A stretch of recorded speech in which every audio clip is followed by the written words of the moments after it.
ಇಂದಿನಿಂದ ವಿಧಾನಮಂಡಲ ಬಜೆಟ್ ಅಧಿವೇಶನ ಆರಂಭ ಆಗ್ತಾ ಇದೆ. ಇವತ್ತು ಜಂಟಿ ಅಧಿವೇಶನಗಳನ್ನು ಉದ್ದೇಶಿಸಿ ರಾಜ್ಯಪಾಲರ ಭಾಷಣವನ್ನು ಮಾಡ್ತಾರೆ. ಅದರೊಂದಿಗೆ ಅಧಿವೇಶನ ಆರಂಭ ಆಗುತ್ತೆ. ಮಾರ್ಚ್ 7ನೇ ತಾರೀಕು ರಾಜ್ಯ ಬಜೆಟ್ ಅನ್ನು ಮಂಡಿಸುತ್ತಿದ್ದಾರೆ ಮಾನ್ಯ ಮುಖ್ಯಮಂತ್ರಿ ಸಿದ್ದರಾಮಯ್ಯ. ದಾಖಲೆಯ ಬಜೆಟ್ ಮಂಡಿಸೋದಕ್ಕೆ ಸಿದ್ದರಾಮಯ್ಯ ಸಜ್ಜಾಗಿದ್ದಾರೆ. ದಾಖಲೆಯ 16ನೇ ಬಜೆಟ್ ಅನ್ನು ಟಗರು ಮಂಡಿಸೋದಕ್ಕೆ ಸಜ್ಜಾಗಿದ್ದಾರೆ. ಇವತ್ತಿನಿಂದ 21ನೇ ತಾರೀಕಿನವರೆಗೆ ಅಧಿವೇಶನ ಆರಂಭ ನಡೆಯುತ್ತೆ. ಇವತ್ತು ಅಧಿವೇಶನದ ವಿದ್ಯುಕ್ತ ಆರಂಭ.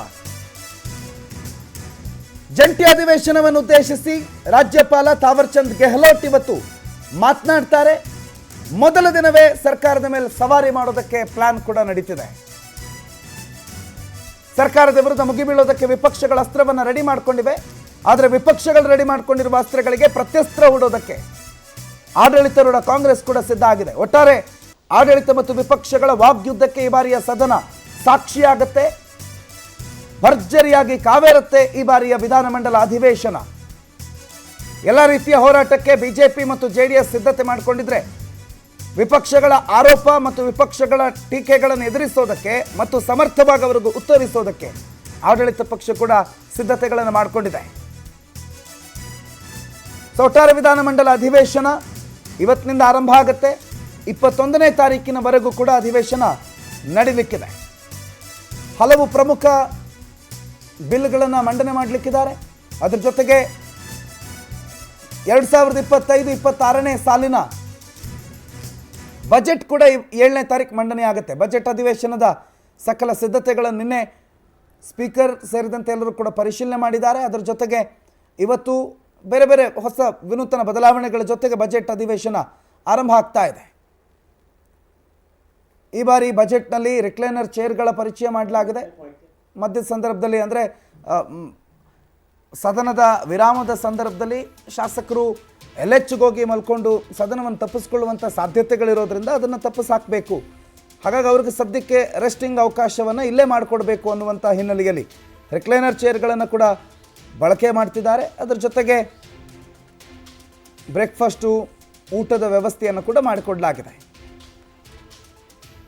2025-26ನೇ ಸಾಲಿನ ಆಯವ್ಯಯಗಳ ಮಂಡನೆ ಮಾಡಲಾಗಿರುವ ಬಜೆಟ್ ಇದು. ಇವತ್ತು ರಾಜ್ಯಪಾಲರ ಭಾಷಣ, ಅದಾದ ಮೇಲೆ 2 ದಿನಗಳ ಕಾಲ ರಾಜ್ಯಪಾಲರ ಭಾಷಣದ ಮೇಲೆ ಚರ್ಚೆ, ನಂತರ ಬಜೆಟ್ ಘೋಷಣೆ ಮಂಡನೆ ಸಿದ್ದರಾಮಯ್ಯನವರಿಂದ ಆಗುತ್ತೆ. ಈ ಬಾರಿಯ ಬಜೆಟ್ ಮಂಡನೆ ಏನಿದೆ ಅದು ಐತಿಹಾಸಿಕ. ಯಾಕಂದರೆ ಸಿದ್ದರಾಮಯ್ಯನವರ ದಾಖಲೆಯ ಬಜೆಟ್ ಮಂಡನೆ ಆಗ್ತಾ ಇದೆ. ರೂಪೇಶ್ ಬಗ್ಗೆ ಹೆಚ್ಚಿನ ಮಾಹಿತಿ ಕೊಡ್ತಾರೆ. ನೇರ ಸಂಪರ್ಕದಲ್ಲಿ ಜಾಯ್ನ್ ಆಗಿದ್ದಾರೆ. ರೂಪೇಶ್, ಇವತ್ತಿನಿಂದ ಸೆಷನ್ ಆರಂಭ, ಏನೇನು ಸಿದ್ಧತೆಗಳಿದೆ, ಏನೇನು ವಿಶೇಷತೆ ಈ ಬಾರಿಯ ಸೆಷನ್ದು? ಪ್ರಣೋತ್, ಈ ಬಾರಿ ಅಧಿವೇಶನ ಯಾಕಂದ್ರೆ ರಾಜ್ಯಪಾಲರ ಅದೇ ರೀತಿ ಬಜೆಟ್ ಅಧಿವೇಶನಕ್ಕೆ ಎಲ್ಲಾ ರೀತಿಯ ಸಿದ್ಧತೆಗಳನ್ನು ಮಾಡ್ಕೊಳ್ಳಲಾಗ್ತಾ ಇದೆ. ಒಂದು ಕಡೆ ಬಜೆಟ್ ಸಿದ್ಧತೆಗಳನ್ನು ಮಾಡ್ಕೊಳ್ಳಿಕ್ಕೆ ಈಗ ವಿಧಾನಮಂಡಲ 2 ವಿಧಾನಸಭೆ ಮತ್ತೆ ವಿಧಾನ ಪರಿಷತ್ನಲ್ಲಿ ಎಲ್ಲಾ ಸಿದ್ಧತೆಗಳಾಗ್ತಾ ಇದೆ. ಅದೇ ರೀತಿಯಾಗಿ ಶೃಂಗಾರ ಮಾಡ್ತಾರೆ. ಪ್ರತಿ ಬಾರಿ ಕೂಡ ಅಧಿವೇಶನ ಅಂದಾಗ ಅದಕ್ಕೆ ಸಂಬಂಧಪಟ್ಟಂತ ತಯಾರಿಗಳು, ಶೃಂಗಾರ ಎಲ್ಲವೂ ಕೂಡ ಮಾಡಲಾಗ್ತಾ ಇದೆ. ಅದೇ ರೀತಿಯಾಗಿ ವಿಧಾನಸೌಧದಲ್ಲೂ ಕೂಡ ಲೈಟಿಂಗ್ ವ್ಯವಸ್ಥೆಗಳಿರಬಹುದು, ಹಾಗೆ ಪುಷ್ಪಗಳಿಂದ ಅಲಂಕಾರ ಮಾಡುವಂತ ಕೆಲಸವನ್ನು ಮಾಡಲಾಗ್ತಾ ಇದೆ. ಹಾಗೆ ಸಿಎಂ ಸಿದ್ದರಾಮಯ್ಯನವರಿಗೆ ಈ ಬಾರಿ ಮಂಡಿ ನೋವು. ಯಾಕಂತ ಹೇಳಿದ್ರೆ ಒಟ್ಟಾರೆಯಾಗಿ ಇಷ್ಟು ವರ್ಷ ಬಜೆಟ್ ಮಂಡಿಸಿದ್ರು ಕೂಡ ಈ ಬಾರಿ ಅವರಿಗೆ ಸ್ವಲ್ಪ ಕಾಲು ನೋವಿನಿಂದ ಸಮಸ್ಯೆಗಳಾಗಬಹುದು.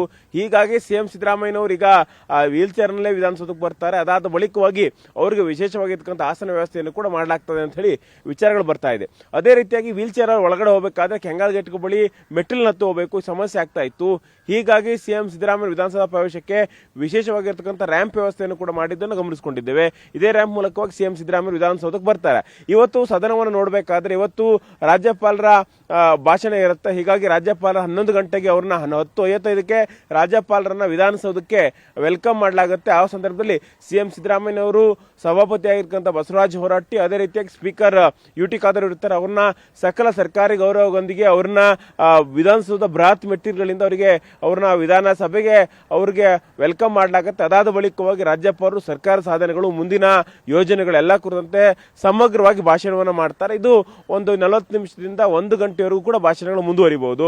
ಅದಾದ ಬಳಿಕವಾಗಿ ರಾಜ್ಯಪಾಲರ ಬೇಡಿಕೊಳ್ಳಲಾಗುತ್ತೆ. ರಾಜ್ಯಪಾಲರ ಬೇಡಿಕೊಟ್ಟ ಬಳಿಕವಾಗಿ ಮತ್ತೆ ಏನು ಅಗಲಿದ ಗಣ್ಯರಿಗೆ ಸಂತಾಪ ಸೂಚನೆಗಳಿರುತ್ತೆ. ಅದಾದ ಬಳಿಕವಾಗಿ ಕಲಾಪವನ್ನ ಇಲ್ಲಿ ಮುಂದೂಡಲಾಗುತ್ತೆ. ಇದು ನಡುವೆ ಯಾಕಂದ್ರೆ ಈ ಬಾರಿ ಸದನದ ವಿಶೇಷತೆ ಅಂತ ಹೇಳಿದ್ರೆ ಈ ಬಾರಿ ಸದನವನ್ನ ಸಮಗ್ರ ರೀತಿಯಲ್ಲಿ ವಿಪಕ್ಷಗಳು ಎದುರಿಸಬೇಕು. ಎದುರಿಸಬೇಕು, ಸರ್ಕಾರವನ್ನ ಎಲ್ಲಾ ರೀತಿಯಲ್ಲೂ ಕೂಡ ಕಟ್ಟಿ ಹಾಕಬೇಕು ಅಂತೇಳಿ ಪ್ರಯತ್ನ ಪಡ್ತದೆ. ಯಾಕಂದ್ರೆ ಕಳೆದ ಬಾರಿ ಸದನ ನಡೆದಾಗ JDS ಮತ್ತೆ ಬಿಜೆಪಿ ನಡುವೆ ಸಮನ್ವಯತೆ ಇರಲಿಲ್ಲ, ಸಮನ್ವಯ ಸಭೆ ಕೂಡ ಆಗಿರಲಿಲ್ಲ. ಹೀಗಾಗಿ ಜಂಟಿ ಹೋರಾಟಗಳಾಗಿರಲಿಲ್ಲ, ರಾಜ್ಯ ಬೇರೆ ಬೇರೆ ವಿಪಕ್ಷ ನಾಯಕರ ಆಯ್ಕೆ ಆಗಿರಲಿಲ್ಲ. ಈ ರೀತಿಯಾಗಿರ್ತಕ್ಕಂಥ ಸಾಕಷ್ಟು ಗೊಂದಲಗಳಿತ್ತು.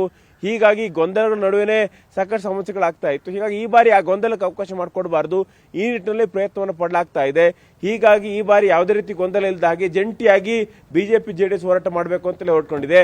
ಅದೇ ರೀತಿ SCPTS ಹಣವನ್ನು ದುರ್ಬಳಕೆ ಮಾಡ್ಕೊಳ್ಳೋ ವಿಚಾರವನ್ನ ವಿಶೇಷವಾಗಿ ಸರ್ಕಾರ ವಿರೋಧವಾಗಿ ಬಳಸಬೇಕು. ಅದೇ ರೀತಿಯಾಗಿ ಬಣಂತಿಯರ ಸಾವು ಇರಬಹುದು, ಮೈಕ್ರೋ ಫೈನಾನ್ಸ್ ಇರಬಹುದು, ಎಲ್ಲಾ ವಿಚಾರ ಇಟ್ಕೊಂಡು ಹೋರಾಟ ಮಾಡಲಿಕ್ಕೆ ಸಿದ್ಧತೆ ಆಗಿದೆ. ಹೀಗಾಗಿ ನಾಳೆ ಎಲ್ಲಾ ಒಂದು ಅಸ್ತ್ರವನ್ನು ಇಟ್ಟುಕೊಂಡು ಪ್ರಯೋಗ ಮಾಡಬಹುದು ಅಂತೇಳಿ CM ಸಿದ್ದರಾಮಯ್ಯ ನಾಳೆ ಶಾಸಕಾಂಗ ಪಕ್ಷ ಸಭೆ ಕರೆದು ಇಲ್ಲಿ ಎಲ್ಲಾ ಶಾಸಕರಿಗೆ, ಸಚಿವರುಗಳಿಗೆ ಒಂದು ಸೂಚನೆ ಕೊಟ್ಟು ವಿಪಕ್ಷಗಳನ್ನ ಸಮರ್ಥವಾಗಿ ಎದುರಿಸಬೇಕು, ಇದಕ್ಕೆ ಸಂಬಂಧಪಟ್ಟ ಅಂಕಿಅಂಶಗಳನ್ನು ಕಲೆ ಹಾಕಿ ಅಂತ ಹೇಳೋರಿದ್ದಾರೆ. ಪ್ರಣುತ್, ಥ್ಯಾಂಕ್ ಯು ರೂಪೇಶ್ ಮಾಹಿತಿಗೆ.